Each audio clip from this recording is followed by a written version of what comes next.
This podcast is protected under the laws of the United States and other countries. Unauthorized duplication, distribution, or exhibition may result in civil liability, criminal prosecution, and the wrath of the tall man. Boy!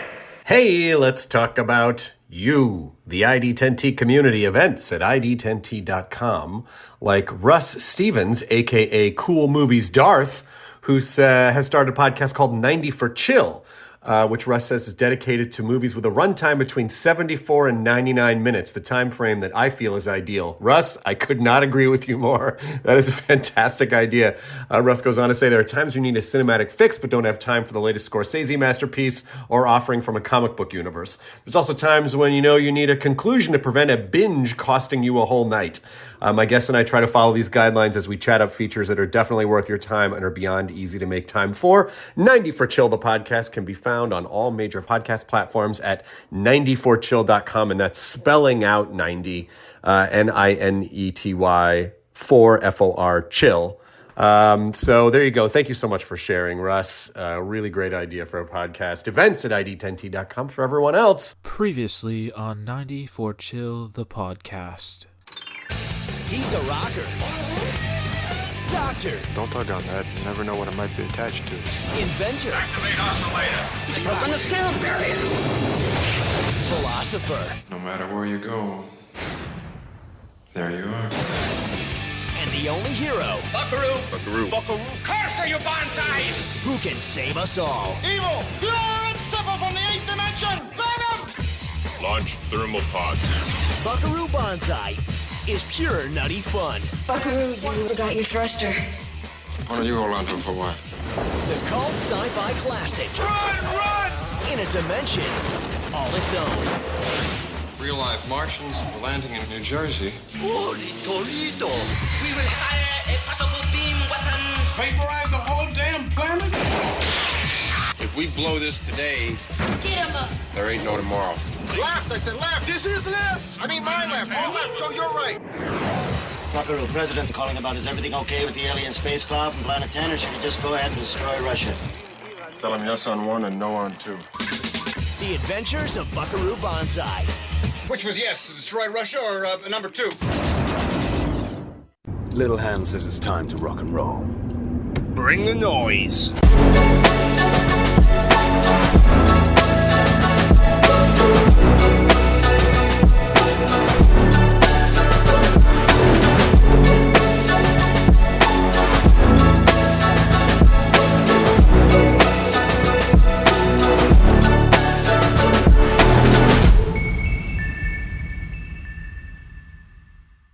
That's just weird now thinking about Oklahoma being Boomer Sooner. Boomer Siri has said we are recording, and this is 90 for Chill, the podcast. And once again, the brightest, I guess you'd say the brightest mind in Central Illinois cinema is back with us, the Poetic Critic. But on this podcast, we probably know her best as Jurassic Jeff Jezebel. And we are addressing another Goldblum gold mine with The Adventures of Buckaroo Banzai Across the Eighth Dimension from 1984. So, as I say, this movie's runtime officially, I think, is 142. But, 4 minutes of it's the credit, and these guys basically doing a curtain call. Right. So, I don't know. Was that a little too goofy for you? No, I like the curtain call. Okay. I mean, I was watching it a little more carefully. And it's like, no. Clancy Brown died. It's like the director doesn't really... these guys know they're doing a movie strictly for nerds. Which I think is a fair statement. Which explains the lack of box office or sequels. Well, as I was saying before we started recording, there's some pretty complicated reasons why we didn't get more Buckaroo Banzai material than we might have otherwise. Well, yeah, as I started the Blu-ray up, they're running my peripheral. It showed the MGM Lion. This is a Shout Factory Steelbook release for myself. And you brought up that it was originally distributed by 20th Century Fox, making Jeff Goldblum a Disney prince. I don't know. Okay. So, this is a movie that it's kind of weird because you'd say, like, oh, why we don't have more Buckaroo Banzai material. It's like, we kind of need it. Some would say you kind of need the Buckaroo Banzai material to begin with, because this is a movie that really just throws you into an established universe. Well, the way you explain it to people now is, and I've heard it described this way elsewhere, there's at least one good video essay on the subject, is that what if you were watching Avengers Endgame, but you never saw any of the other Marvel movies? Yeah, that's a simple way of describing it, but I mean, an easy way to describe it. But as I say, it's like you're jumping into something you're seeing on Showtime's HBO on cable back in the day, like you're expecting to know the rest of it. Yeah. Yeah. So, In concept, it is that you've been dropped in the middle of what's supposed to be a much longer ongoing narrative. oh, well, I mean, The, there's plenty of hints with the comic books images being. the screenwriter's novelization goes even further with this. Ah. Yes, Drew McWeeny talked about it when they were talking about the movie on 80s All Over, but the novelization has extensive footnotes referring to the other novels in the series. The idea being that the starting point was a series of novels, Okay. pulp fiction vein Oh. of like The Executioner, or Doc Savage, The Man of Bronze. Okay, so like, I guess again bringing a Marvel parallel. So Deadpool before Deadpool, Yeah, pretty much. because Deadpool was 91 and such. So, Well, a little later than that, when they figured out how to make Deadpool work as a character. right, as the anti-hero opposed to just another mutant. Yeah. Hmm. But no, there's Buckaroo Banzai does have the unique conceit that it just throws you into the good stuff, you might say.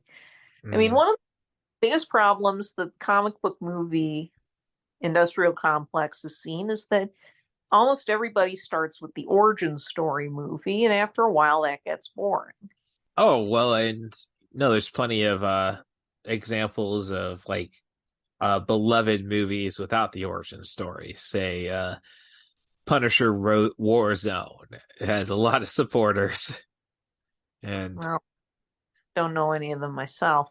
how did this get made? We're big supporters of it. I'm going to talk about a movie that doesn't really do the origin story. I was thinking more like Batman 89. Well, you Which does say that, but every time there's a new Batman, with the exception of Clooney, they kind of, in case you missed it. Yes, that's become a running gag that every iteration of Batman's going to have to depict the backstory at some point. I haven't seen Batman, the Batman, so. Right. Well, that I think that is an exception. Okay. Yeah. That they just start that about 2 years into Batman's career. Mm. The Lego Batman movie just briefly acknowledges that Batman doesn't have parents. Right. But actually depicting it has become a huge running gag in this with people, is that they can't just mention what the backstory is, they have to show it. Mm-hmm. Mm-hmm. Yep. So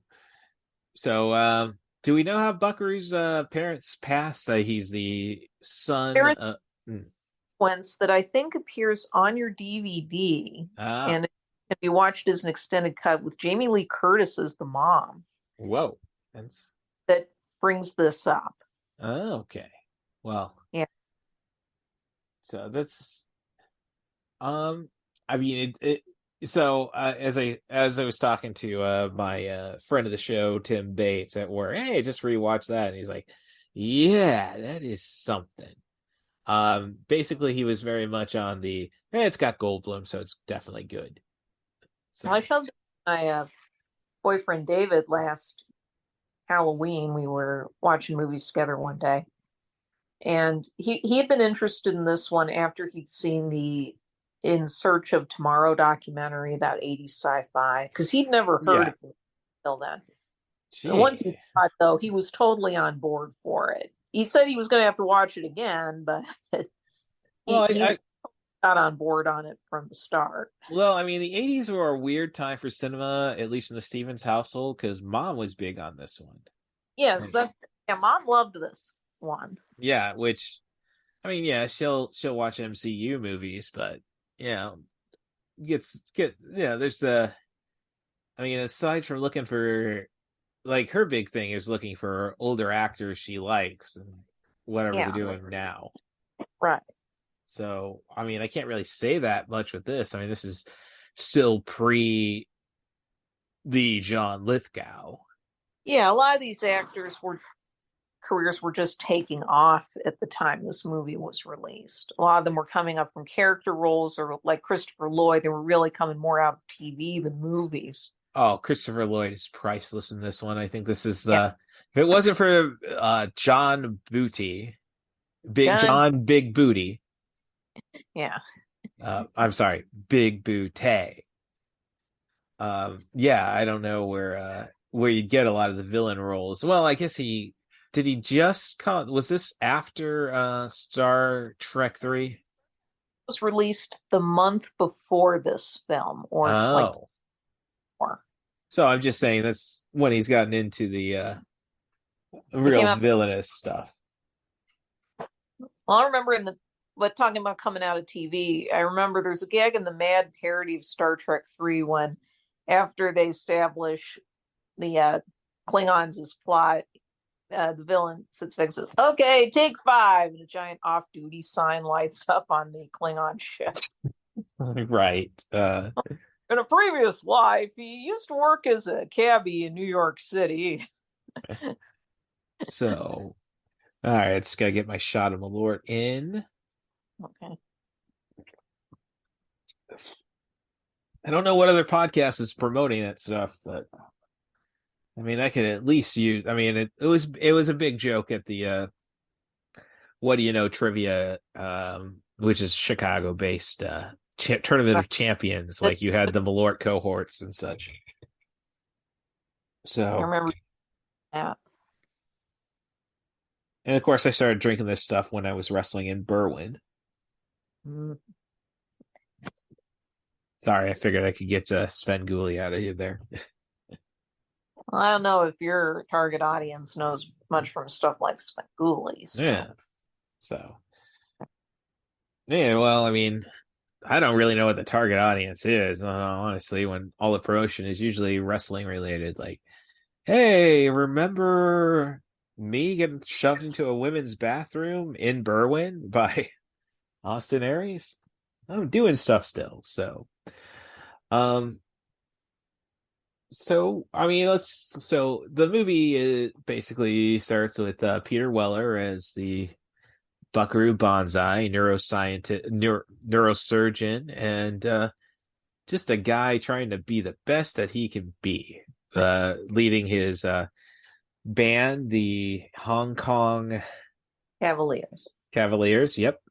And pretty cool guy, looking to recruit anybody into it, which is kind of ridiculous when you see the lineup they have to begin with. I mean, never mind, he can play the horn and guitar, and piano. And his next big attempt was to follow the works of his mentor, that would be Professor Hiketa, and who was partnered with Dr. I think I can sum this up a little more. Okay. As the movie begins, Buckaroo Banzai is working on a jet car project involving an oscillation overthruster, which looks a lot like the thrust capacitor in some images. Yeah, I don't know if that was intentional or not on the part of Robert Zemeckis and company, but which was a project that his mentor had been working on back in the 1930s with one Dr. Emilio Lizardo. That jet car attempt, well, it didn't go so well. Yeah, you kind of need jets to begin with. That's true, but it left Lizardo seemingly insane, although it's actually because his body is now playing the host to the leader of a group of banished aliens from Planet 10, The known red as lectoid, yeah, correct? yeah, red lectroids, who were banished many years ago to Earth, and in fact, their arrival is what the War of the Worlds broadcast of 1938 was actually trying to warn people about before the aliens erased Orson Welles' memory.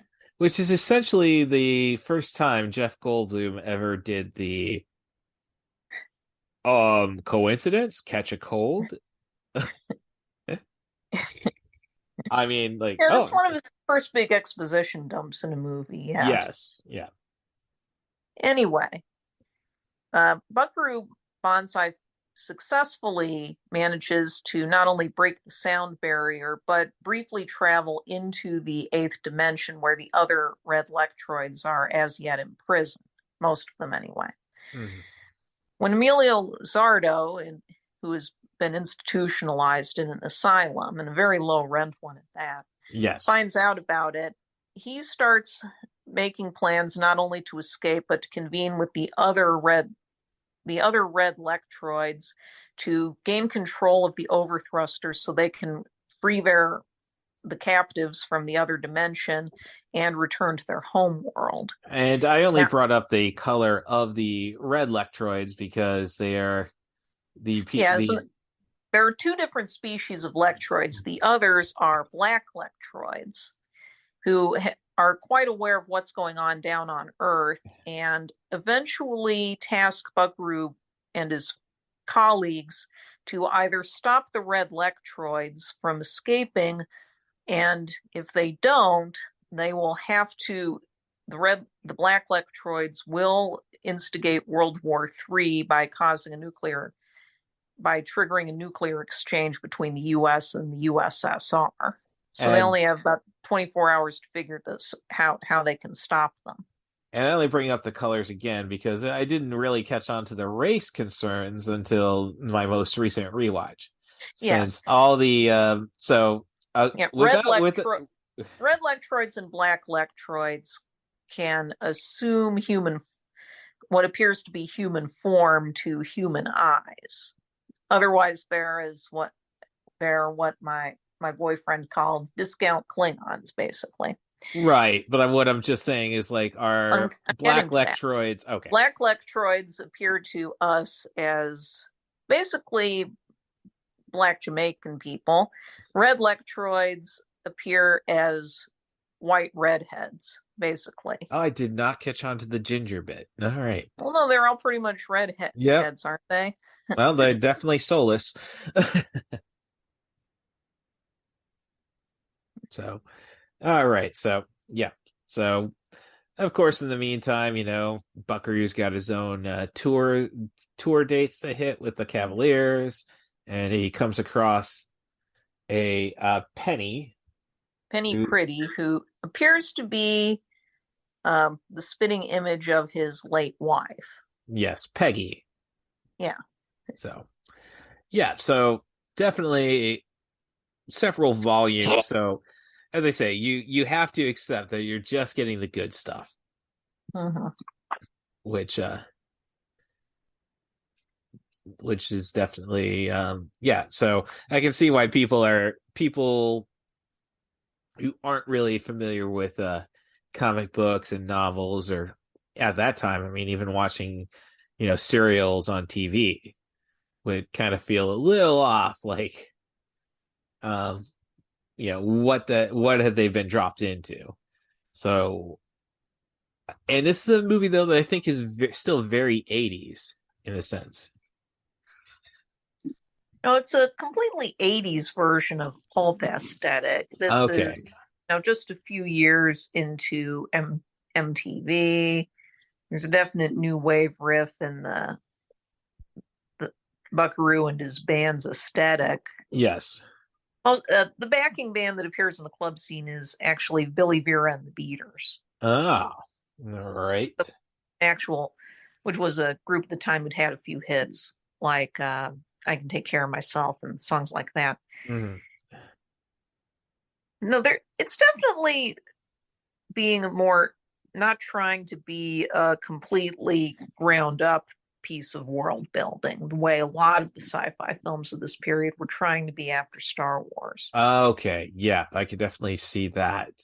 Um, with so I mean that kind of preaches this is a better version of the Ice Pirates. Right. Another movie that came out that same summer. Oh.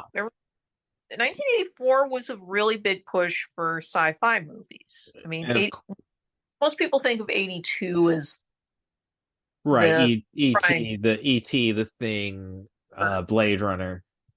80s, but 1984 is almost as thick on the ground.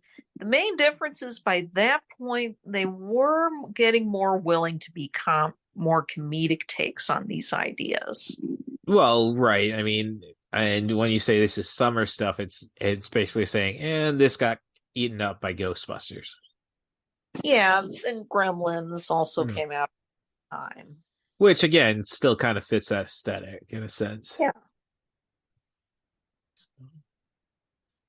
Right. So I'm trying to remember where in New Jersey they're playing. Oh, I think maybe Brunswick, or that's where New Brunswick is where Jeff Goldblum's New Jersey is from. Yeah. Which I don't know. Too many or too few scenes of him with the chaps. No, I absolutely don't know where they got the idea that character would have the cowboy motif. That winds up being one of the funniest things in the movie. Yes. I mean, and other members of Clancy Brown is Rawhide.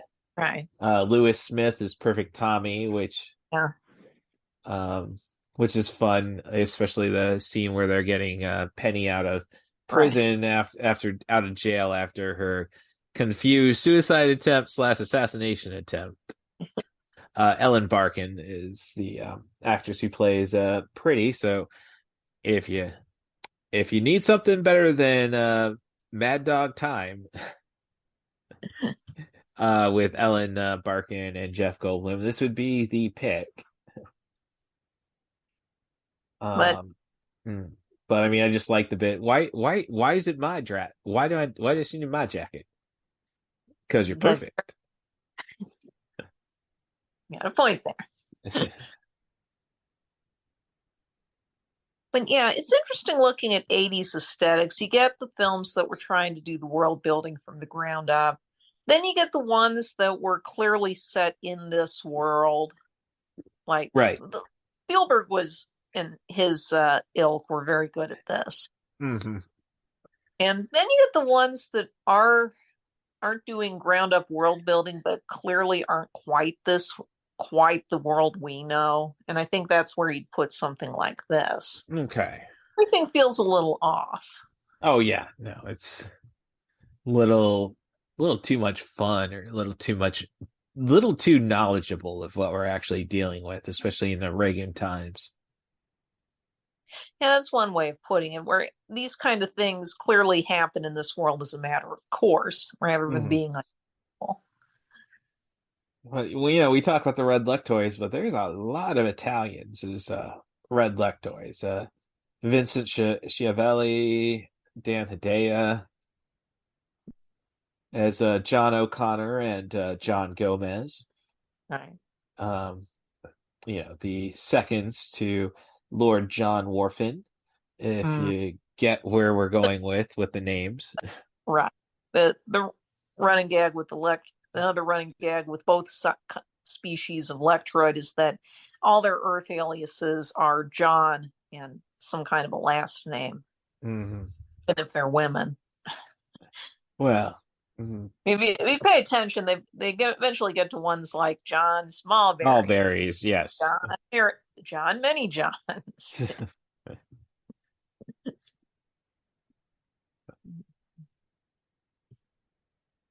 But I'm talking about 80s sci-fi and how it evolves over the course of the decade. 84 could be the year where we saw the most comedic variations on concepts. Oh, yeah. I When mean, when you get to 85, that's the year when you start seeing the obvious Spielberg influence kick in. yes. Getting movies like Cocoon and Young Sherlock Holmes. Well, And that was Spielberg produced, correct? them were Spielberg produced, so it was obvious they were going to be going after that instead. Back to the Future also qualifies. Yes, the number one Spielberg Yeah. produced movie. Oh, Sorry. that was Green Draft's choice. Yeah, And I mean, it finally got drafted. yes, that was a big deal and a lot of heat on Ryan Marker. Yeah. For those who do not follow the Screen Drafts podcast, Yes. Future was a movie eligible for to be drafted in many previous topics, including Time travel and July 4th. Yeah, July 4th releases, but only recently was it finally drafted into one of the lists. So Yes, it gets crazy with the Disaster Girls podcast dedicated to disaster movies, and yeah. their influence on the top 10 is darn near scary. So, yeah. So, but 1985, you see the obvious Spielberg influence everywhere, whether he has a hand in the production or not. I mean, that's also the year Joe Dante's Explorers. Which he did very well in the producers draft, produced by draft as well. And I was actually thinking, hey, do you got any Spielbergian vibes on the Santa Claus movie? Santa Claus the movie? No. Okay. I would no. Santa Claus the movie is really a different kind of filmmaking altogether. It does kind of have that feel of the Euro producer trend of the 80s. For those who are not familiar with 1985 Santa Claus the movie, this was from the producers of the Christopher Reeve Superman films, among a few other productions, but that's what they would be best known for to, I think, your listening audience. And as a kind of a Euro mega production, more like what Dino De Laurentiis was doing with stuff like Gordon. It was their attempt to do a major spectacle based around the Santa Claus legend. Well, it's a fun John Lithgow performance. Yeah, but there's not really a Spielberg influence on that. Well, and I bring that up when you also think of Roland Emmerich and what he was doing around that time. Yeah, it's more. Yeah, that's a very different kettle of fish. No, stinky sardines there. But Santa Claus the movie doesn't have a Spielberg influence, although it isn't that far. And I'm sure I'm going to offend some fans by saying it, but it's a pretty clear precursor to what happened with Hook. Oh, don't worry about that. Not a lot of love for Hook, honestly, when we look at it with clear eyes. I mean, it was just a bunch of millennial kids liking Rufio.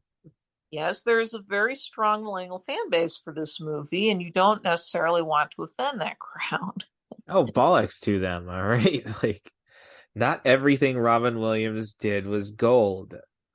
So, just because Mrs. Doubtfire was fun, which you probably didn't get in 1993. Yeah. Yeah, I mean, people were just looking for the genie to do goofy stuff again. My opinion. So, that was fun. Something fun they were talking about with another draft. I don't want to draft pick. I didn't want to spoil it too much, but A lot of people don't know. A lot of kids did not know Bob Hoskins was English.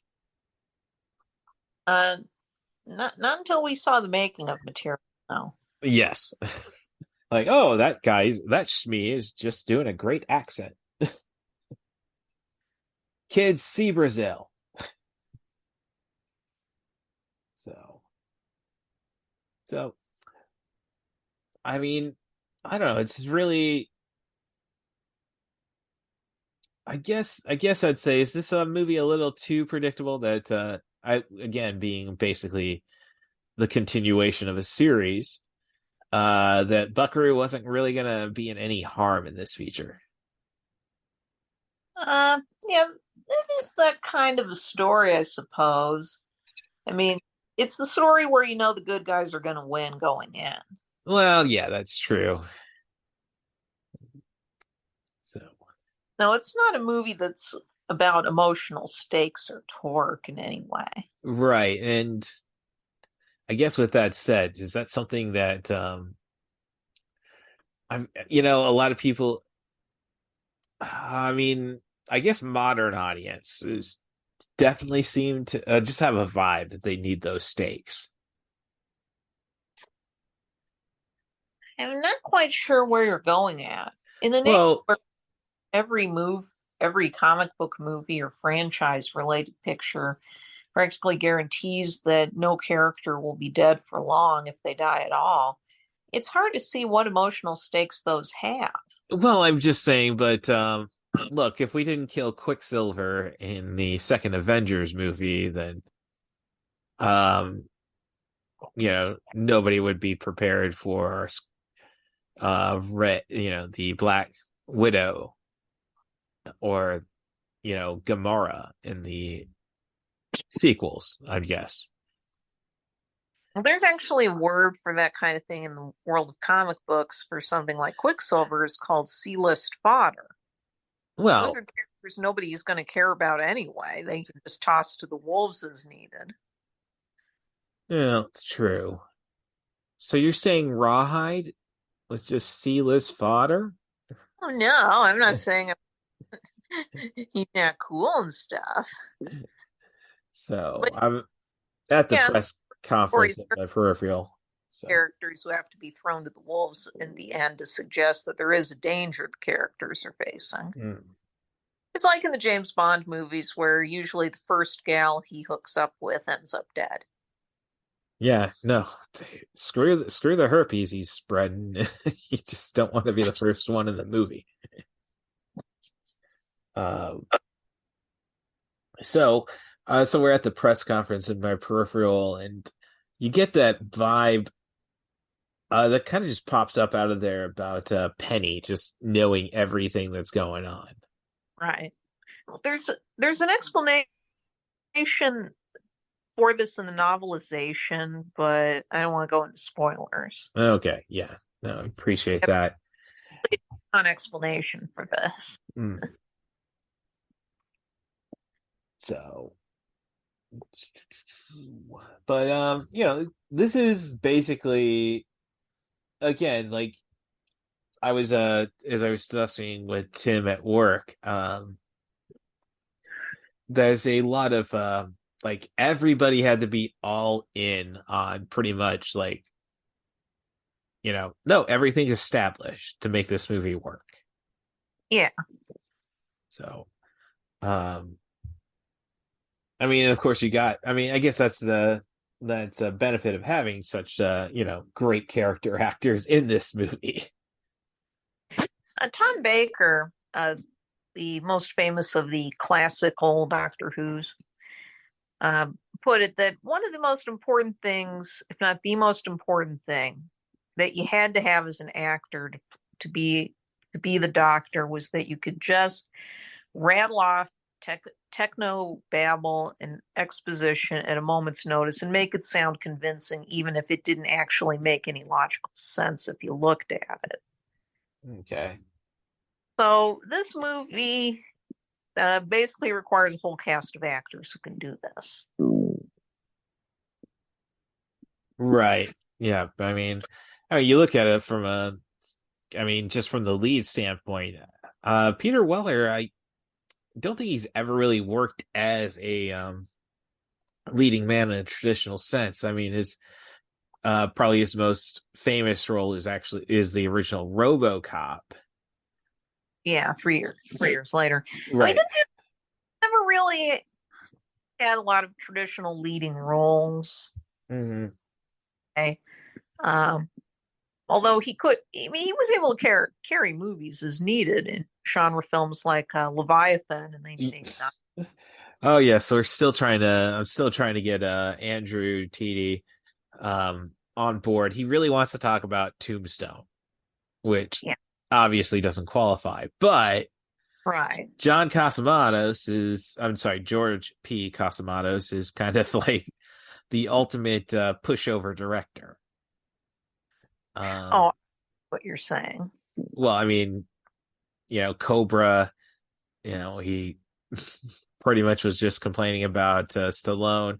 The reason why we're behind schedule is you're just taking so much time to screw around with your girlfriend, and pretty much everybody claims that Kurt Russell. I would have loved to see a Ken Russell Western, but Kurt Russell directed Tombstone. Right. Yeah. So, I mean, but Leviathan, for what it is, I have not seen I have not seen The Abyss, and I have not seen Deep Star 6, but I mean, if you want, if you're a fan of Chud, um, you definitely get, your fill with, Leviathan. You got your Ernie Hudson, your Daniel Stern, and, like whenever you put, Meg Foster in some kind of mysterious role, you're usually got gold. So it's a good way to kill 90 minutes. And I think it was the pick they gave on the Screen Drafts Aquatic Horror draft from the 89 movies. Yeah, it would have been. The thing about, to go off on a tangent, the thing about the 89 underwater movie boom was everyone assumed The Abyss was going to be a horror film initially. Oh, okay. Just be, yeah. They talked about this on Screen Drafts, not Screen Drafts, but one of the 80s all over bonus episodes. There's just the assumption going in that given what James Cameron had done before with the Terminator and especially Aliens, Yeah. to do an underwater movie was going to be an underwater horror movie. So a lot of the Abyss mockbusters that were thrown into production went with that assumption that he was just going to do aliens underwater. When that wasn't what the Abyss is at all. It's a very different kind of story.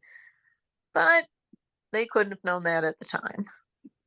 Right. Well, I mean, that's just the entire fun of the mockbusters, especially in the 80s before made for video was a legitimate platform.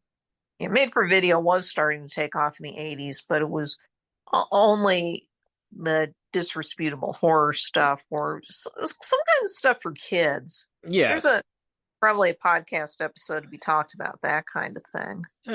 Something to consider. But I mean, for the most part, though, it was all about rentals in the 80s.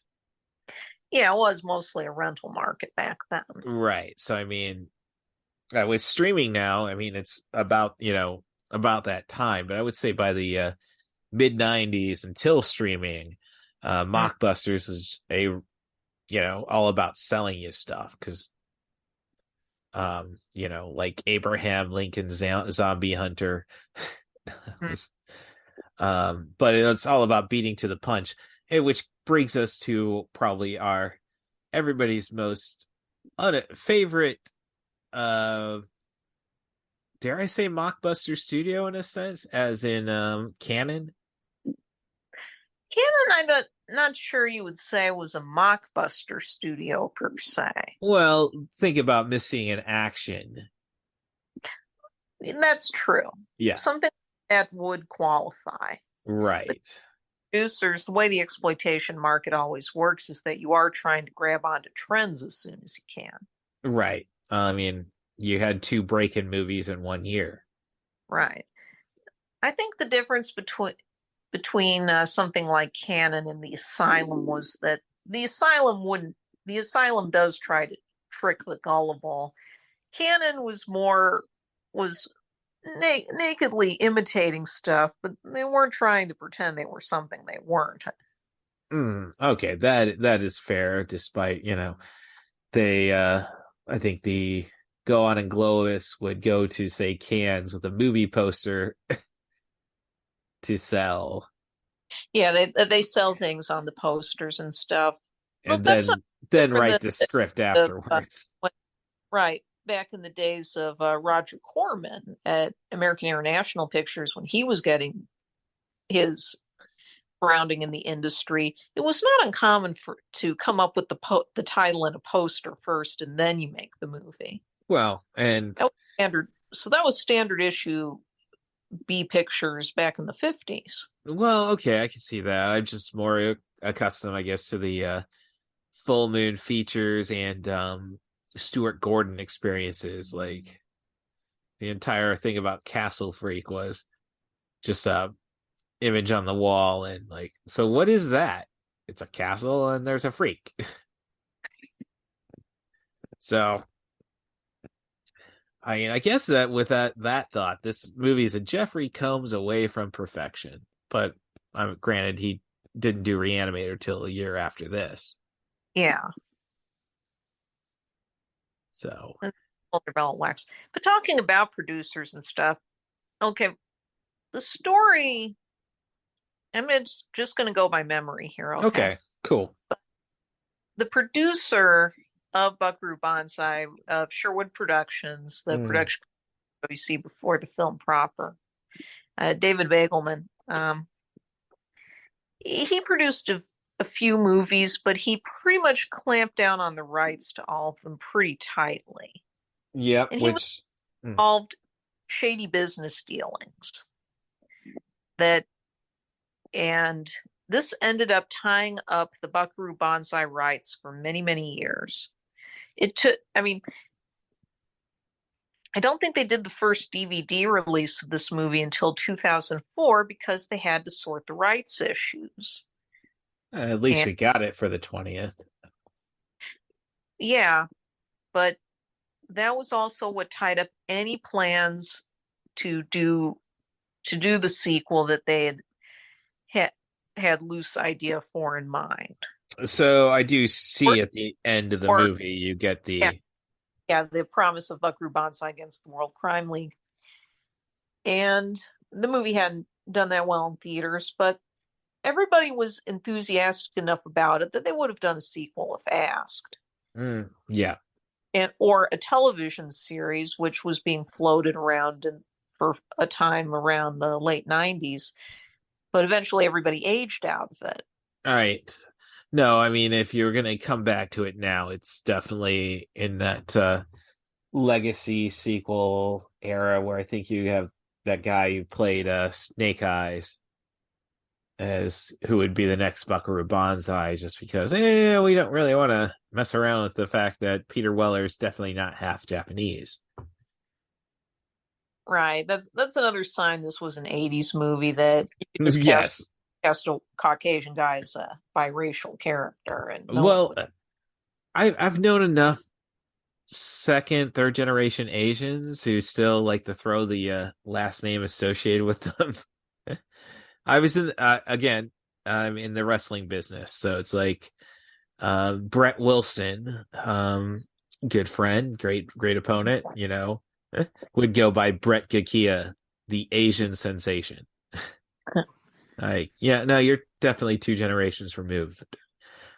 So it's basically I defend Cameron Crowe for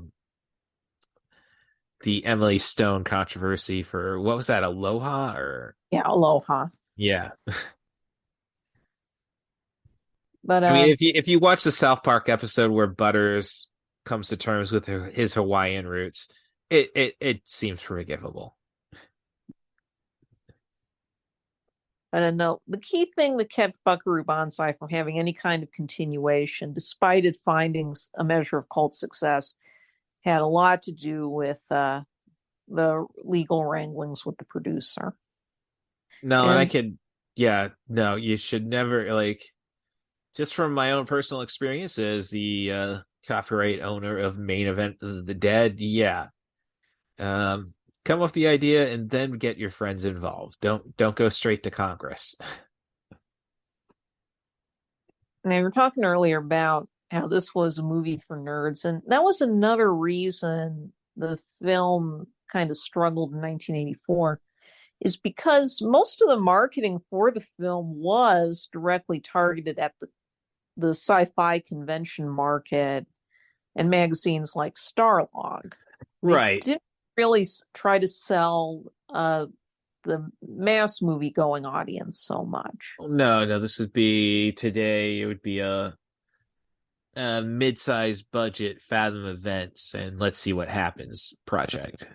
I don't know if you do something this elaborate for Fathom events. Okay, I was being Something you generous. do for an airport So low budget, but I mean it's a solid enough script. I mean that's the key to being a good Fathom event is it didn't cost too much to make, but it's got a special audience, and let's just go for that. I I mean, mean, that's how Kevin Smith is still making movies. for what it's worth. But yeah, back in the 80s, there were a few movies that seemed to get most of their promotion through the Starlog or Fangoria circuit. And Yeah. within 2 years, there were Buckaroo Banzai fan club listings in magazines like Starlog. Because remember, the internet was not in wide use at the time. Right. I Right? mean, You mainly but dealt with specialty interest magazines and snail mail fan clubs back then. right. Oh, I've just gotten this scene. So we've gotten to the point where Buckaroo has been electrically charged with the formula to see the Well, he's been given the ability electroids. to see electroids for what they actually look Well, like. yes, but he's got to pass the formula on to Dr. Right. Oh, Mikado and basically it's a running gag now that you don't necessarily want to shake his hand, I should say. right. Which constantly plays a part. And Goldblum again, this is like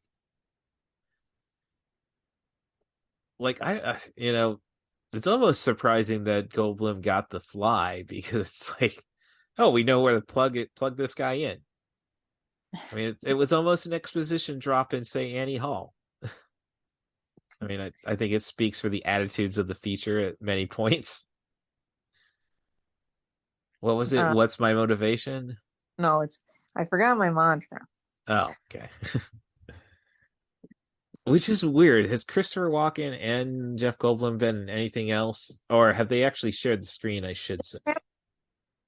The Complete Works podcast covered several movies in which they both appeared, but they never have shared time together on screen. I mean, this goes back not just to Annie Hall, but The Sentinel in 1977. They both have roles in that.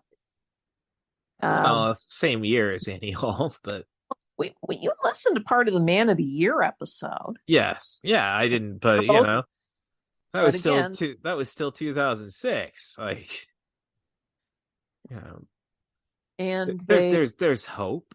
But no, Walken and Goldblum came out of the same New York base when they got their acting careers underway.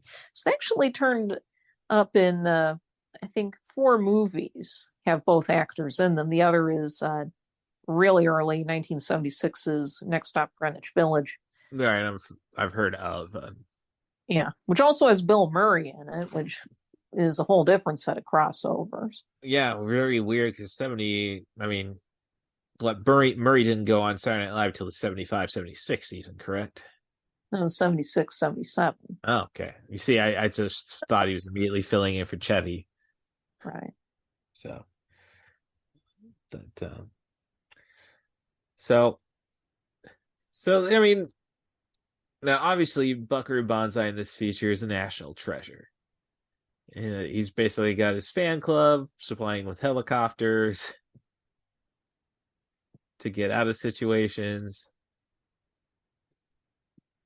And this is another throwback to Pulp Fiction. Characters like Doc Savage have, besides the direct sidekicks, which in this movie it's the Hong Kong Cavaliers, they'll have a group like the famous spot.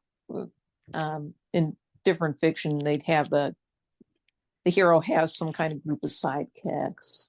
I mean, it maybe goes like the Fabulous Five, I want to say. Even Sherlock Holmes. Actually, Buckaroo Banzai, when you get to the Blue Blazer Irregulars, which is what you're talking about here, that's in the tradition of Sherlock Holmes's Baker Street Irregulars, who were the people on the street who he had contacts with. Right. Oh no, and it goes back to the a lot of serials you would see on Mystery Science Theater 3000 in the early days, like oh yeah, in the early days, like Commando Cody and the Republic serials. They tackled back then. So there is something to be said. The Buckaroo Banzai and the Pulp Fiction tradition did kind of get a mini revival in the mid 80s after Raiders of the Lost Ark did its own spin on where it's been pointed out that Raiders of the Lost Ark isn't directly in the style of 1930s serials. No, it is not. Right. Much. It has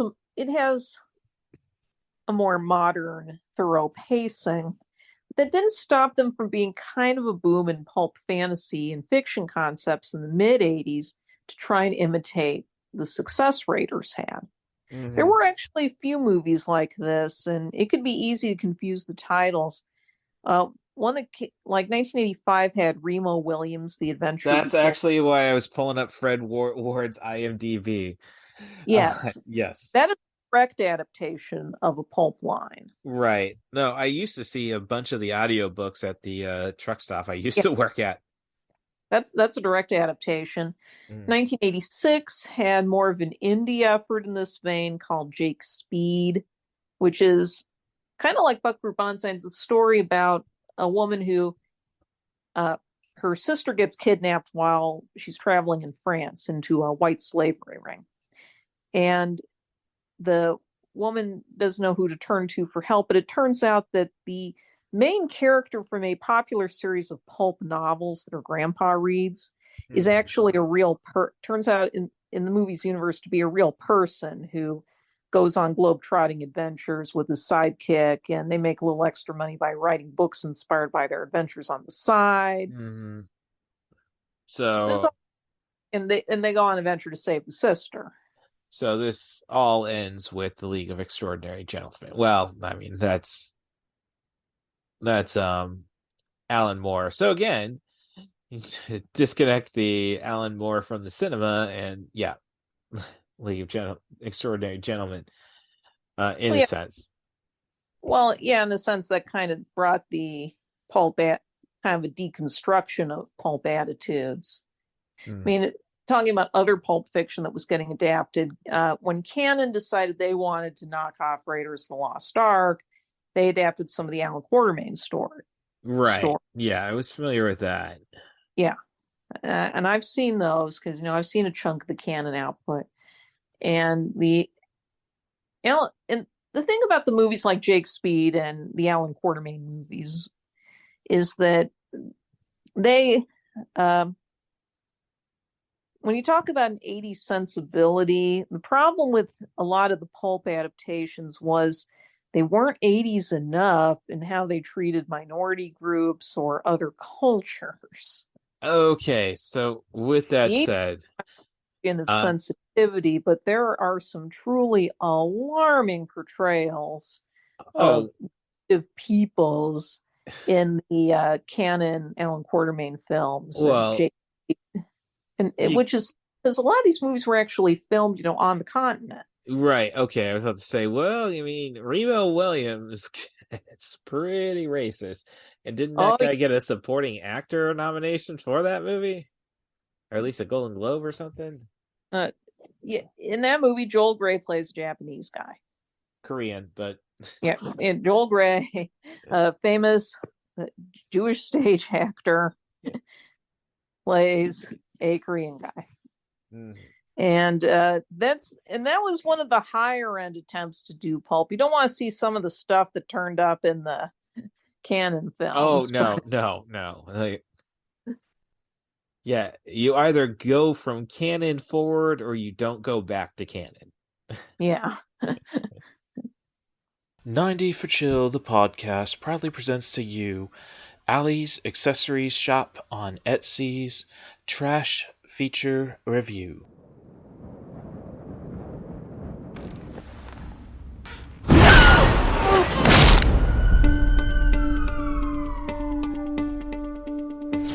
So, can you tell me about the tenants that live across the hall from Mrs. Lonigan? Well, I've actually never met her. Open up, please. It's NYPD. She never goes out. Ever. It's a little strange. Well, this is Columbus Circle, sir. Nothing seems strange around here. Her name is Justine Waters, known as America's Little Darling, the sole heiress of the Waters fortune. She mysteriously disappeared 17 years ago this month. What's interesting is the girl across the hall. She doesn't have a social security number, nothing. She hasn't left her apartment in years. She looked like a victim. There's only 2 units on the penthouse level. If I were you, I'd make a move. What do you think? I love it. They rented the apartment. It's just that I don't want things to change. You gotta trust me, girl. They're gonna lead their lives just as Hillary led hers. Not a peep. Not going anywhere! Do you understand?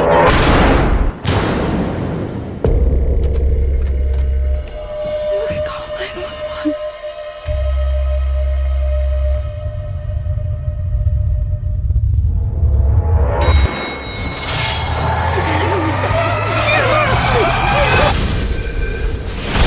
Open the door! We can only trust each other now.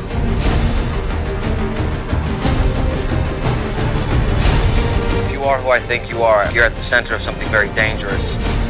We have to do it now. This is the one we've been waiting for, Charlie. I don't want to run from the cops.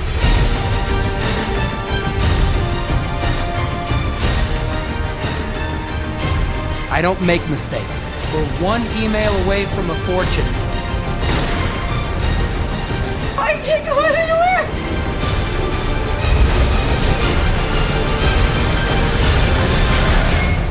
$720 million.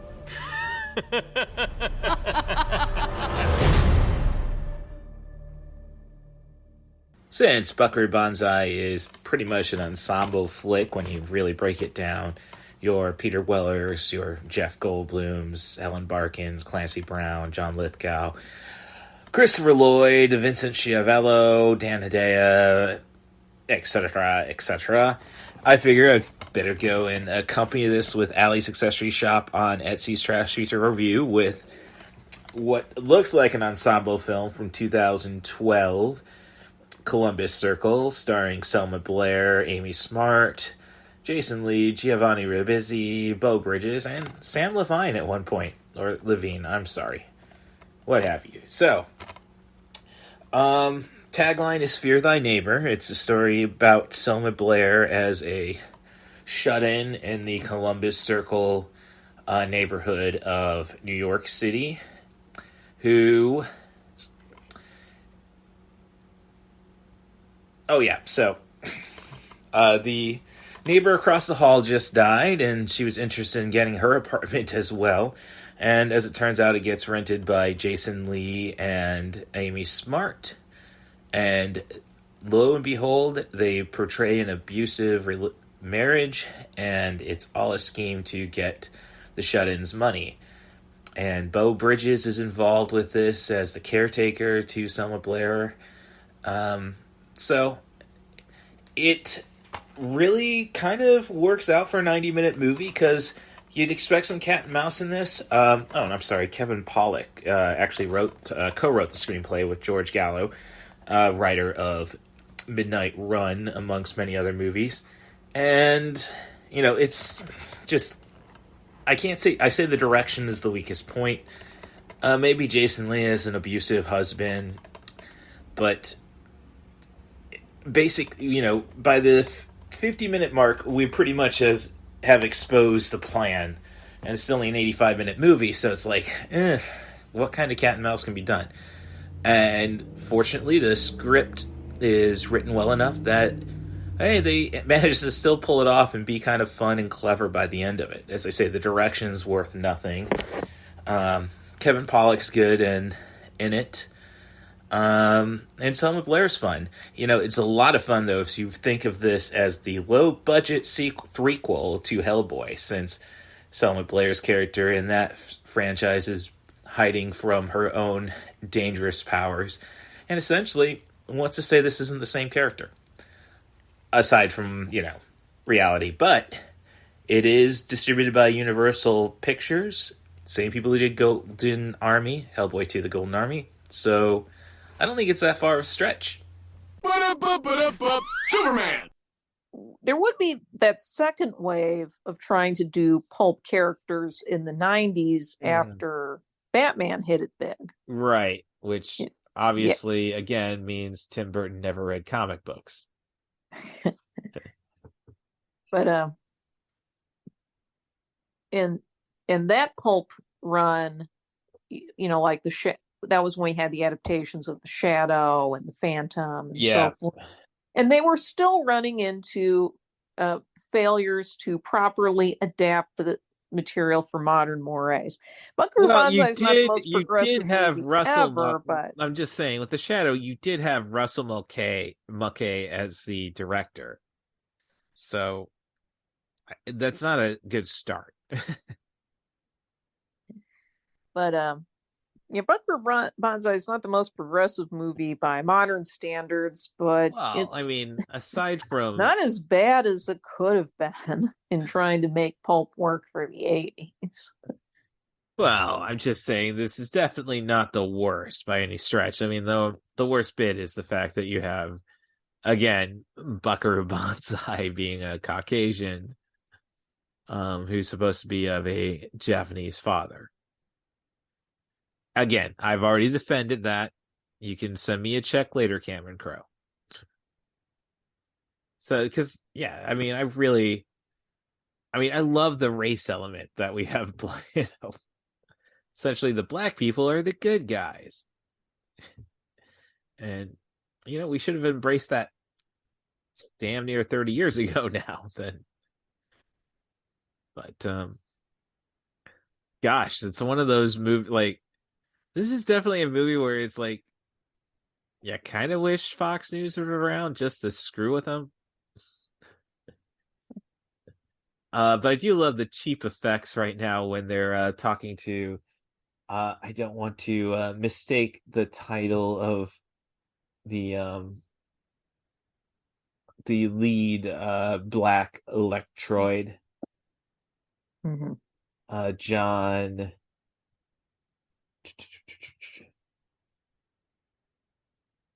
Oh, shoot, come on. I know they had her name pretty high. John Emdall. Right. So, if anything, this movie might be offensive to Jamaicans, but I haven't looked at all the IMDb's. But I love the cheap effects on these goggles, which basically look like bubble wrap. Now, bubble wrap was still relatively new in the 80s. Well, bubble wrap was introduced a lot later than people might think. It was introduced in the mid 70s. Yes, no, I knew it wasn't a 60s product, but well, one thing with bubble wrap was that it was used in creating one of the aliens in one of the early Tom Baker Doctor Who serials. And it looked a bit creepier back then than it would once it became more commonplace. Well, yes, granted, I'm just saying, they spray painted it to make an alien larva, basically. Right. I'm just like, well, that seems even expensive for Doctor Who. All things considered. Just going back to a robot chicken when the nerd gets on the TARDIS. Oh no, these are civilization. Oh yeah, really? What did that cost you? A penny? I'm sorry, a hay penny? What did that cost you, sir? Oh, a hay penny. There's also a lot of jokes about Snoopy's house being bigger on the inside as well. Yeah, that's a running gag that goes back roughly at the same time as Doctor Who came along, but Schultz couldn't have known about.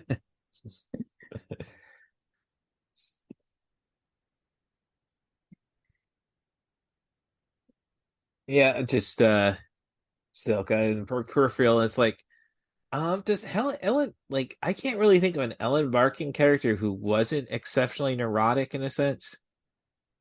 I'm not familiar enough with her work to Yeah, have an opinion on the matter. right. I'm just saying she's definitely a little out there in Mad Dog time. Mhm. um, One thing about Buckaroo Banzai was that it was getting greenlit was basically because the success of Star Wars and Indiana Jones suggested that something that you might be able to turn into a series might be worth greenlighting. oh yeah, I mean, Drew McWeeny talked about this and in 80s All Over bonus episode. mm, And one of the things that makes 80s sci-fi so interesting, especially early on in the decade, is that people did seem willing to kind of try any concept or put any spin on the material they could think of for so they could see if they could cash in on how popular sci-fi Star Wars was. well, at least Hollywood wasn't dependent on that as it is now. No, it wasn't. There was definitely it's clear not everybody was quite sure where to start. I think that's partially because there had been so many direct Star Wars knockoffs at the end of the 70s, especially from foreign productions like Message from Space or Star Crash, Yeah. that just doing a straight Star Wars ripoff wouldn't do. Right. I mean, Disney doing something like The Black Hole isn't even quite like a Star Wars knockoff. Sure, it's got a cute robot, but well, as Jessica Ritchie, my Twitter friend, put it best. It's basically Kids Bop 2001 by the end of that movie. No, that's a fair statement. But I'm saying a cute robot. Are we talking just Bob, or are we talking Victor? But that's the closest thing it had to Star Wars was two cute robots. Thank you. Right. But the bigger studios were trying to think outside the box because between Star Wars and the other big sci-fi fantasy things that broke at the end of the 70s, like Close Encounters of the Third Kind, which is a different kind of space adventure. Yeah. Or the Dungeons Dragons taking off.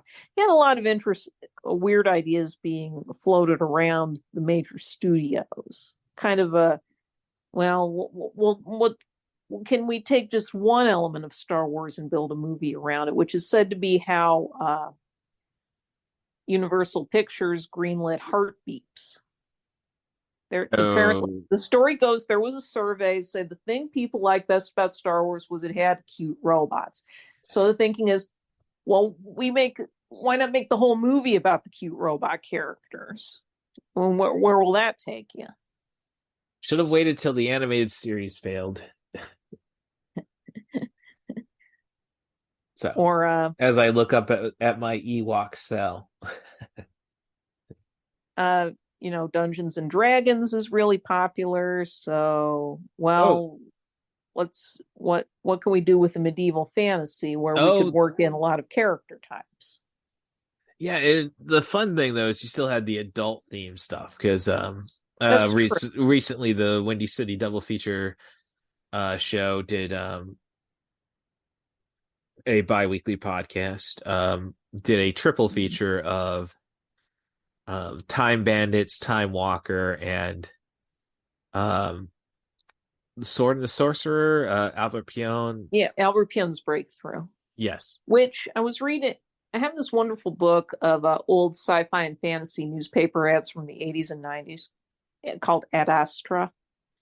And it mentions that Sword and the Sorcerer actually did better at the box office than some of the big studio fantasy releases that year. It was probably Pyun's biggest success as a filmmaker, financially speaking. Oh yeah, and no, set up the whole rest of his career. I It love came out in the spring, and it did more business than Tron did. Yeah. Oh, I love me some Albert Pion just for about just for the hell of it type stuff. I like no, I think Cyborg is underappreciated. Definitely should have made the canon draft on Screen Drafts. If not Cyborg, Bloodsport, obviously, but can't do canon without a Van Damme. Van Damme, Bronson, and Norris. That's Michael Dudikoff erasure, and you know it. Hey, I just watched Cyberjack and talked about it on the last episode of podcast. So okay, I didn't know. Oh, who's not subscribed and following the feed? Rate and subscribe on your favorite podcast apps. 5-star reviews, preferably. Talk as honestly as you'd like about the podcast and your reviews. I just want those stars. So, now, Michael Dudikoff, if you want to talk about him, he is an actor. He didn't know anything about martial arts until Canon said he's the American Ninja. Yeah. Okay.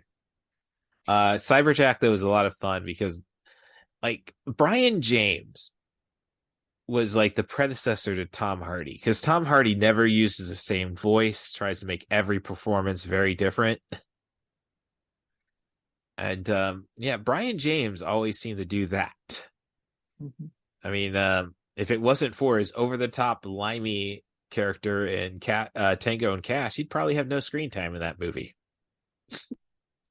I just recently watched the Cinema Snob talk about Tango and Cash. Yeah. So, now I did find this, like, going through the IMDb. I did not realize that President Widrock, at least I'm looking at the IMDb, was played by the guy best known as the bald Nazi in Raiders. Ronald Lacey. Colorful cast going down. I mean, the assistant Yakov. Well, that's an early role for the comic Yakov Smirnov, the Russian comic. It was the distinct '80s phenomena. Oh yeah, no, it's definitely an '80s phenomenon, because if you're not a comedy fan, not many people will know it. Like, because I have at my job, we have one of our delivery drivers is Russian. Yeah. You hear some of his stories, and then I look at my assistant manager, who's probably got a decade on me. It's like, in Soviet Russia. So. But, going back to Banzai, basically, at this point in the '80s, everybody's trying to reverse engineer Star Wars in a way. Well, not everybody. There are filmmakers who are trying to reverse engineer Star Wars by taking what worked in that film and trying to plug it into a different script. Or you have people who are just taking elements of what worked and trying to spin something new out of that. Which is where a lot of the best ideas happen. Oh no, you're take Star Wars and then try just changing the environment entirely. I mean, Sword and Sandal basically got a lot of inspiration from Star Wars. The hero's journey archetype, right? That sort of thing. Yeah. That was one reason Sword and Sandal got a boost in popularity. Was you could tell you're basically telling the same kind of story on Star Wars, but you don't have to go to as many expensive locations to do it. I mean, budget is always an issue with knockoff cinema, but if you can find a low cost equivalent, then that's half your job done. Well, and you could even bring it back to say Full Moon Pictures, which is shoot, I know his name. I can't come off at the top of my head. Charles Band. Yeah, Charles Band. A lot of the stuff he does, like he's more concerned with buying a property just so he can shoot movies in it. Yeah. Yeah. So, well, it's like, or like what Roger Corman did with Battle Beyond the Stars was he does this very enjoyable Star Wars knockoff, and they spend a little extra money on doing some decent model work and stuff, and then they recycle that model footage and the James Horner music into a ton of other productions afterward. Galaxy of Terror, The Forbidden World. Forbidden World, Galaxy of Terror, Space Raiders. They're all built into different extents around reusing a lot of the model shots. And the Battle Beyond the Stars score popped up in a bunch of other New World movies. Mm-hmm. It's very recognizable after a while. So, I don't know. I was thinking just because you have the Electroids, and aliens described as humans. I mean, that was a big boom around that time too. I think with the aliens, the alien features. Basically, you're always looking for a new Kane. Rest in peace, Ian Holm. Well, yeah. What TV tropes calls human aliens. Mm-hmm. Because again, that helps on your budget if you don't have to do tons of alien makeup all the time. Oh, because one thing you do notice in Buckaroo Banzai was the budget for the makeup was relatively limited, which is why the red Lectroid masks, most of them aren't exactly expressive. No. I'm just now getting to where they're taking the gas to Jeff Goldblum again. I mean, okay, so this movie is basically a must-see for any Jeff Goldblum fan. Yeah, it is kind of one of the key early roles. Yeah. And there's kind of a direct connection between this and one of the other foundational Goldblum movies is that W.D. Richter, the director, had previously written The Invasion of the Body Snatchers. Okay. Yeah.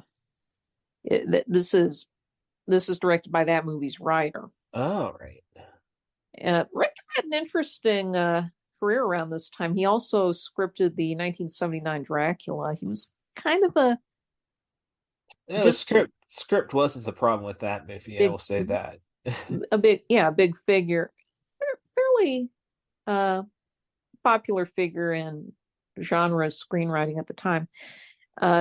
Incidentally, the director of Invasion of the Body Snatchers 78, Philip Kaufman, had just directed Goldblum in The Right Stuff before this movie. All right, yeah. And Invasion of the Body Snatchers is one of the bedrock Goldblum movies because that's the movie where he found his cadence. He said this more. Goldblum has said this more than once, and it is obvious when you look at the really early stuff and what came after Invasion, is that this is where he really found his distinctive fumfering affectation. Okay. For those who don't know what fumfering is, it's what sounds like a stutter. Goldblum talks about this in one of the I think Wired, a video he did for Wired's YouTube channel, where he explains the way he speaks is not a stutter, it is an affectation he affects. Fumfering it's a Yiddish term, and it's repeating words and stammering and tripping over it, which all of us do to some extent naturally, but actors usually work to eliminate this when they're performing. I.e. dare I get political, the famous, Joe Biden inspired me to get over my stutter type stuff. Uh-huh. Yeah. So I was just going through Goldblum's filmography because I have a question. But I didn't know he was on Crank Yankers. Yes, he did 3 appearances. Wow, okay. 2 of them are as a dirty old man college professor. I think I am familiar with that. Yeah, you saw one of those. And that definitely is kind of dated now. Well, no, I mean, gosh, I don't want to think about my buddy Raul had the "You got mail, I got mail" guy tattooed on his inner arm. Yeah. And the other appearance he did is the other appearance Goldblum did was as a suburban dad who calls a place to arrange for a surprise party. I think it's like at a Chuck E. Cheese place. But then he calls back to say somebody spoiled the surprise for his kid. And now everything's falling apart at home. So I just recently saw on Amazon Prime they have this movie that Goldblum was in with Cyndi Lauper, I believe. Vibes. Yeah. You don't know about Vibes? How can you I say think you know your 80s movies if you don't know about Vibes? I think we brought up Vibes in the original Jurassic Jeff Jezebel owes me $7.99 episode, which I still got to try recovering since Podbean only lets me get 100 episodes at least with the level I am paying right now. I don't want to pay 3 times that much. Okay, but you are asking about Vibes. 1988. It wasn't available back when we did the Goldblum pod, I think. Or I was still following the 137 limit. It's possible. Yeah. But it is on Blu-ray now. Oh, okay. Actually, TCM Underground featured it a few times. But it was Vibes was one of Goldblum's first roles after The Fly. Right. The Fly, and when they were kind of experimenting with him as a leading man. Yeah, which led to kind of what we came to call the Euro Goldblum period over on the Complete Works podcast. No, we brought that up with Shooting Elizabeth, correct? Yeah, we talked about that too. But Vibes that's the $7.99 if you're wondering what that title was about. Yeah. But Vibes was another mix and match. No, now that I'm seeing the trailer play on my IMDb peripheral. Yeah. You got freaking dang it, I'm sorry. Columbo in there? Am I right? Yeah, Peter Falk. Yes. Yeah. The movie is about a pair of psychics. Right. Goldblum has the ability to know the history of an object he touches if he focuses on it. Yes, I did see that piece in the trailer. Like, this knife was used in a murder.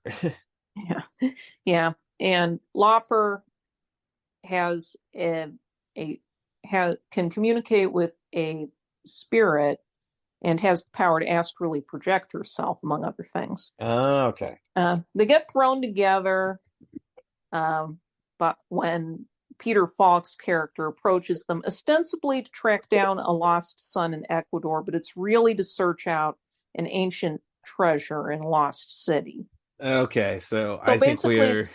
the easy way to describe it, and I know others have, is that it's Romancing the Stone, but with Ghostbusters elements. Yes, yeah, I think down to the finale.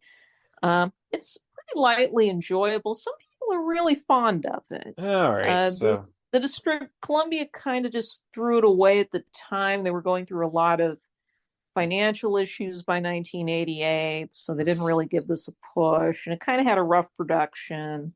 Makes you wonder how they got a... Lauper and Goldblum didn't really get along, and Goldblum was only cast after Dan Aykroyd dropped out, so there was already... If you're talking about people who can't do leading roles. Look, the Blues Brothers a gimmick. I hate to say that. Ghostbusters wouldn't have worked without Bill Murray. And I think Aykroyd was smart enough about that one. But yeah, Vibes is another mixing and match thing. Yeah, no, it definitely speaks to that kind of, because we talked about how 1984 has a lot of the comedy sci-fi hybrid movies, but Ghostbusters was the one that took off. So for the rest of the decade, you see a bunch of variations on that. Yeah. So, and yeah, I was just looking at Ken Kwapis is the director. And Kwapis. Big Booty. Well, I think that's pronunciation. I'm just. But yeah, this was one of the scripts by Lowell Gans and Babaloo Mandel, who had a big hit with Splash, and Okay, a yeah, few other genre screenplays in the same vein afterward. right. Yeah, it just doesn't seem like, I don't know where you thought Cyndi Lauper could lead a movie. She's actually quite charming. It's a shame that it kind of turned her off from acting. Well, that is sad, but I'm just saying it's kind of Actually, I like, mean, she's really doing the kind of thing that Madonna was trying to do for the first few years of her career as an actress.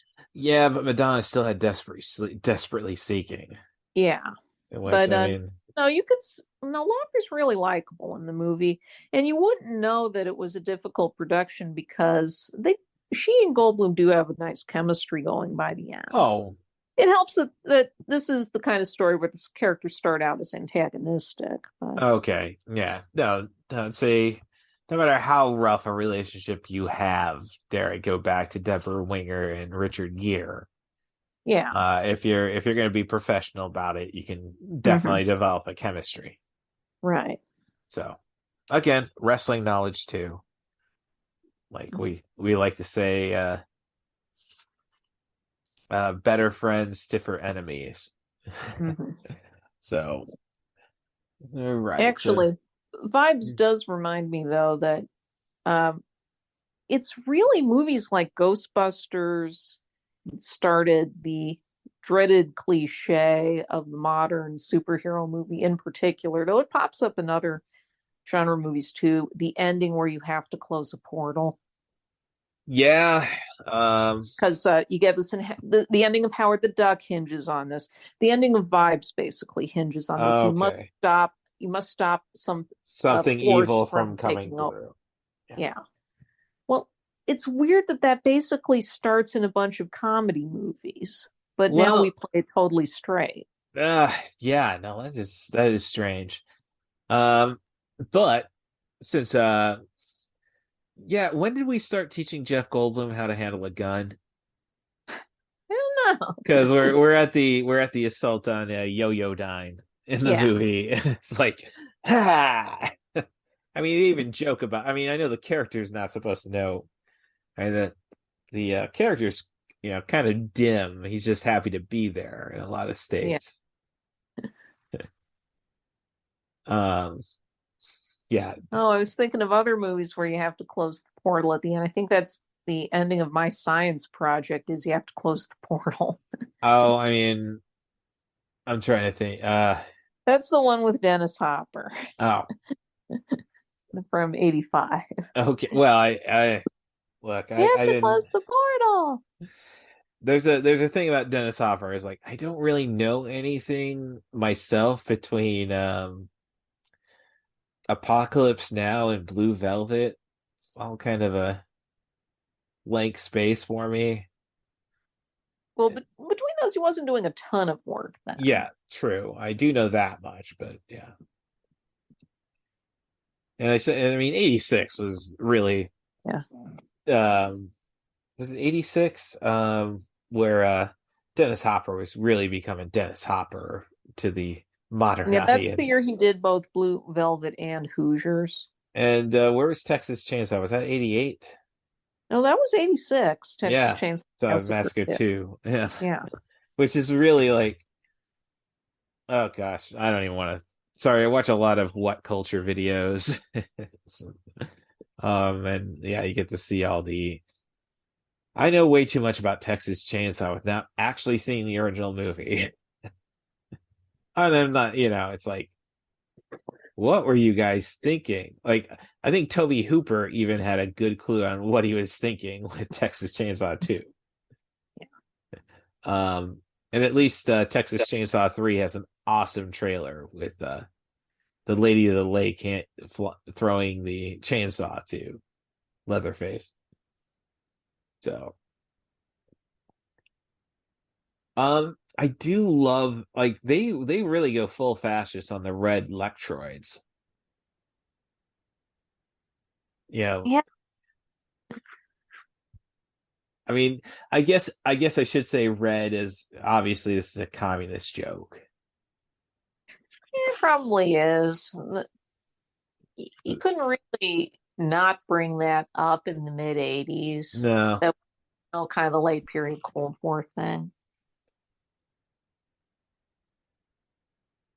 Yeah, you couldn't do it in the mid 80s. Like, I'll say best Cold War movie afterwards. I mean, okay, I will say Bridge of Spies, but what do you expect when you combine Cohen's, Hanks, and Spielberg? But from a fun movie standpoint, would be Atomic Blonde but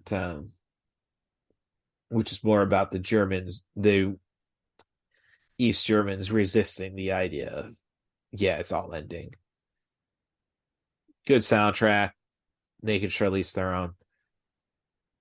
I can tell you my part, like, judging that I'm relying a lot on Andrew T to carry the podcast now. It's like, yeah, we're going for stoner dudes.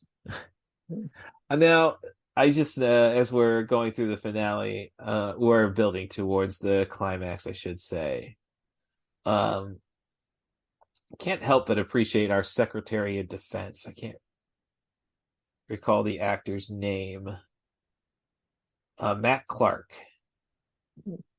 It's definitely got that vibe of your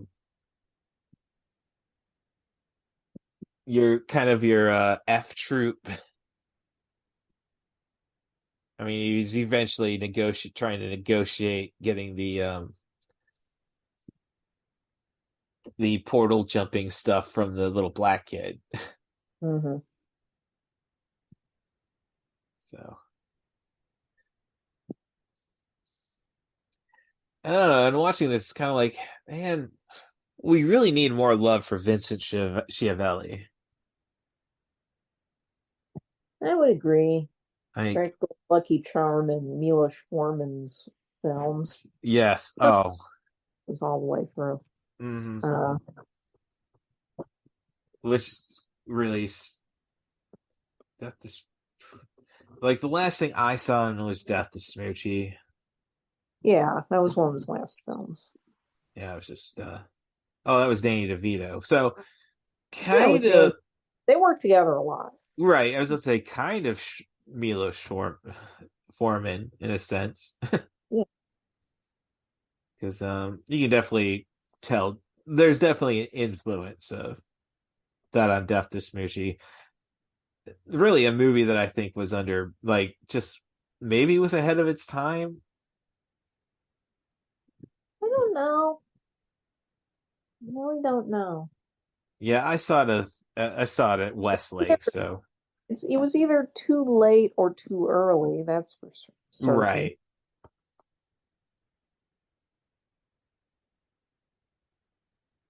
Yeah, or maybe just something we didn't want to acknowledge.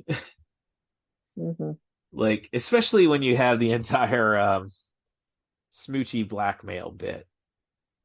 Yeah. I don't hate anyone. You don't hate Nazis? So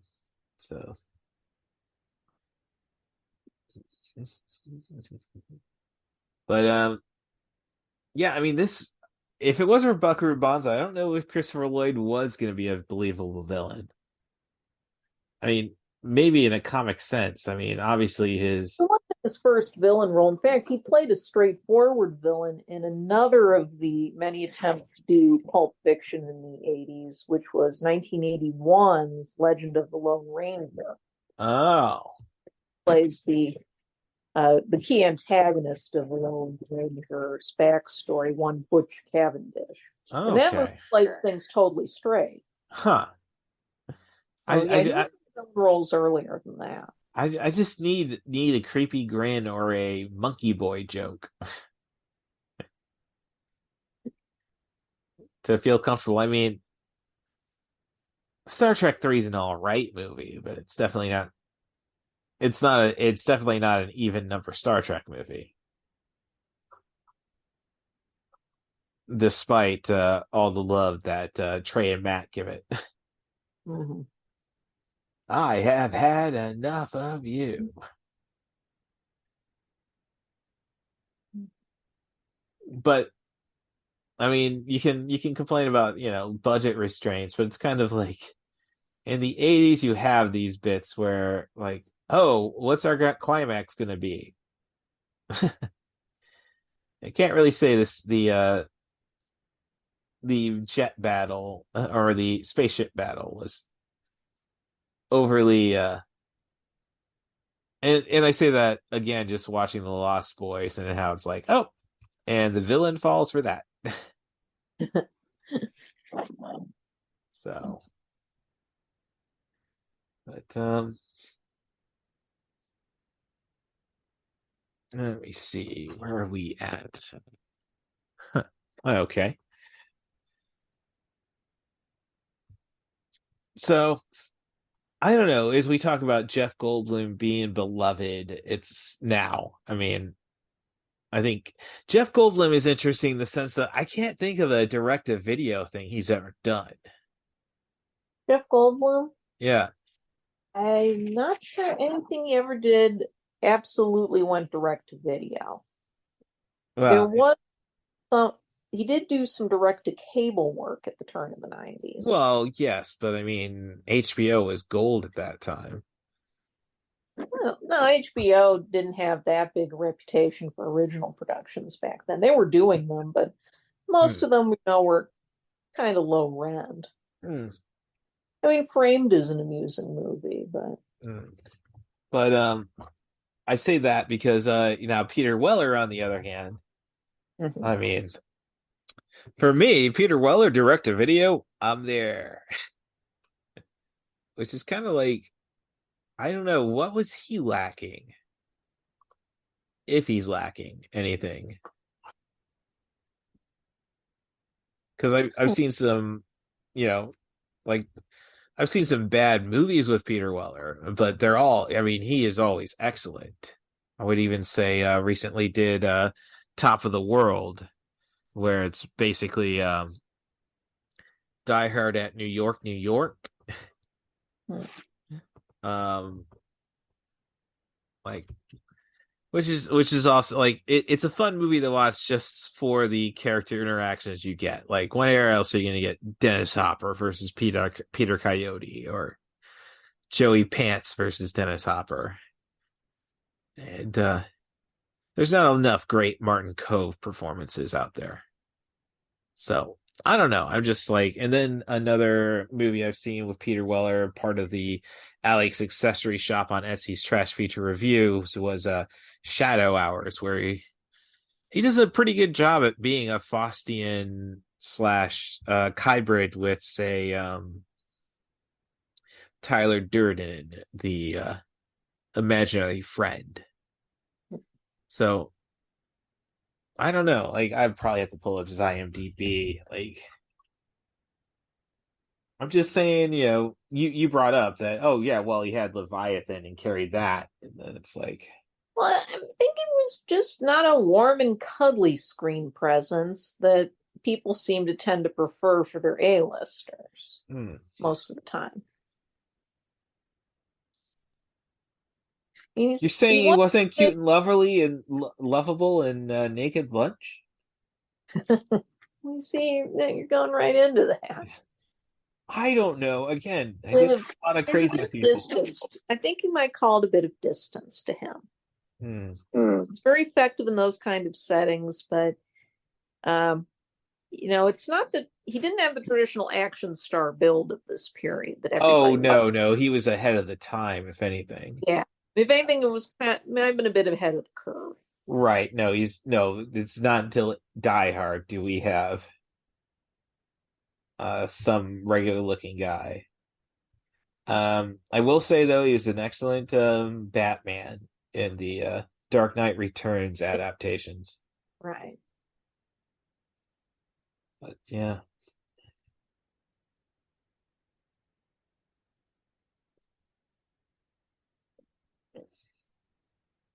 Oh, and there's another Try Hard I have to see. He did a lot of Try Hards too, actually. Now that after watching the Bad Movie Bible YouTube channel, like, oh yeah, Diplomatic Siege. Yeah, that's one I've been meaning to watch. Like him and Eric Roberts.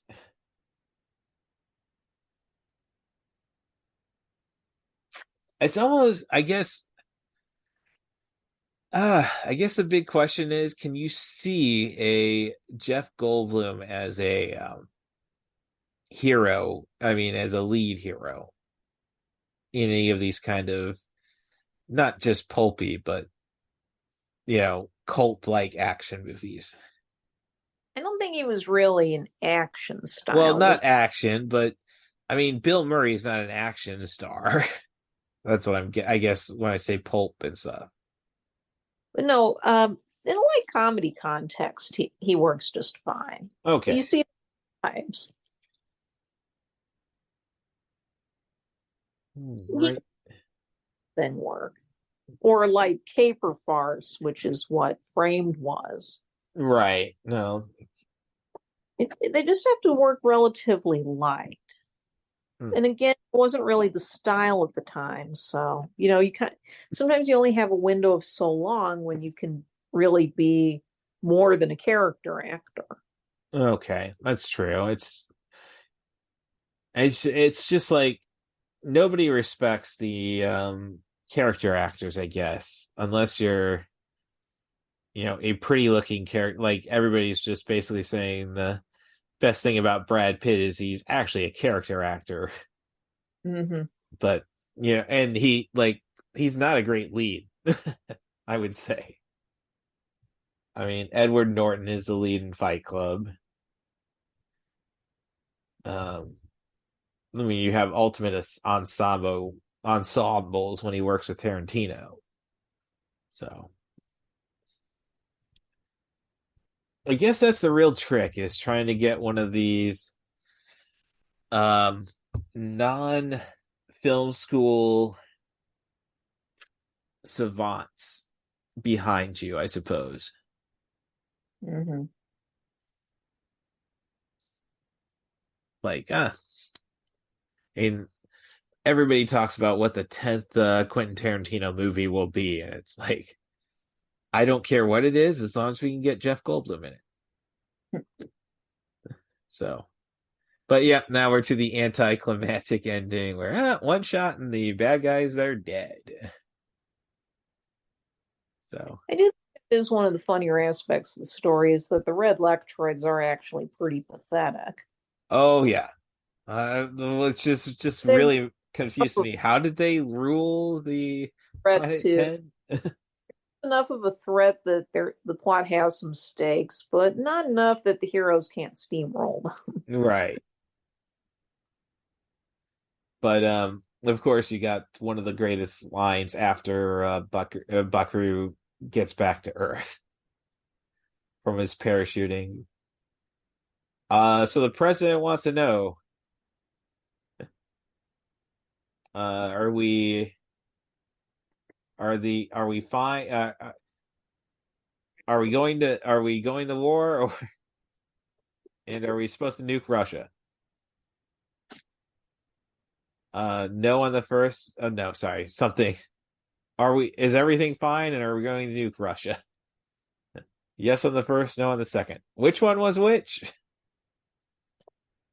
I mean, the subtle humor is another charming thing about this movie. I mean, that's one problem with a lot. You compare it to something like the Ice Pirates, which is a lot broader in that regard. Oh yes, yeah. No, because plenty of eunuch jokes. Originally written as a comedy, and it only became one late in development. So, and you can kind of tell. Yes, you can. So,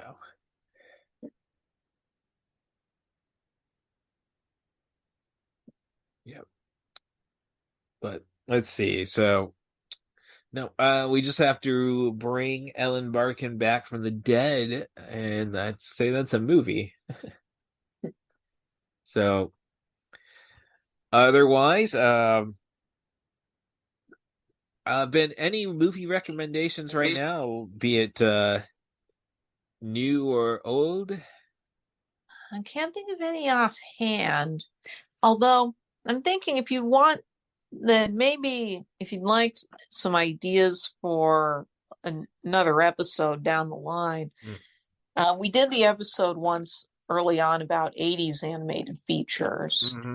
We could do a follow-up about very early 90s animation. Yeah, I would say you'd have to narrow it down because by that point, the 90s was, again, Well, now, Like, let's do 1990 to 93, maybe. Okay, I'll keep that in mind. Yeah, before the world blows up with The Lion King, of course. Well, and not just that it blows up with The Lion King, but 1993 I find fascinating because it's basically the cleaning off the shelves. Yes, no, there's definitely that vibe. It's not 1994 is the point when everybody's starting to obviously imitate the Disney comeback. 1993 is what everybody was just kind of doing beforehand. Mm-hmm. Mm-hmm. Which I think is more interesting. Yes, no, I could agree with that. So, otherwise, you can keep track of the Poetic Critic on her letterbox. That's the Poetic Critic, and otherwise, you of course rate and subscribe to this podcast. 5-star reviews, preferably. Talk as much crap as you want in the review box. But keep in mind, I'll reciprocate 5-star reviews. Otherwise, talk trash about the podcast at CatBusRuss. And I guess, kind of awkward this week. Thank you very much for the sympathy card again for Little Skimble. No problem. He's totally screwed up Ava. So Ava's a kind and loving kitty who will kill anything that annoys her, but she has not left my side since Skimble's gone, so I think she just feels like she's got to fill in his role as being the cute little little pet. But with that said, I hope Stacia Harden is smothering the crap out of that little bugger. They are great influences on my life, and I hope they are keeping an eye on everybody's whose life they touched. And now I just really caught on to the fact that Peter Weller, did we really need to rappel down a 45-degree angle? And I don't know, why is perfect? Okay, he's perfect. I was about to say, why is he got his shirt open? And yeah, I will say, the Jewish cowboy experience. I'm sorry, I just had Rick Moranis moments because I think he may have won a Grammy for a Jewish country album. So, right. So, yep. And just imagine the cast walking off as we sign off. Thanks again, the Poetic Critic. If you want to be on the podcast, send an email to rustthebus07@gmail.com. That's RUSSTHEBUS07@gmail.com. Offer me a movie, a theme, a director, an actor, as long as we focus on sub 100-minute material, or you have a clever way of getting us to talk about longer movies, let me know. So thanks again, the Poetic Critic, and look forward to bad mouthing some cartoons. All right. Or praising. I'll talk to you later. I will say that the Spielberg draft did not give enough Fievel love out there. We going west. All right. Talk to you later. Okay. Goodbye. Bye.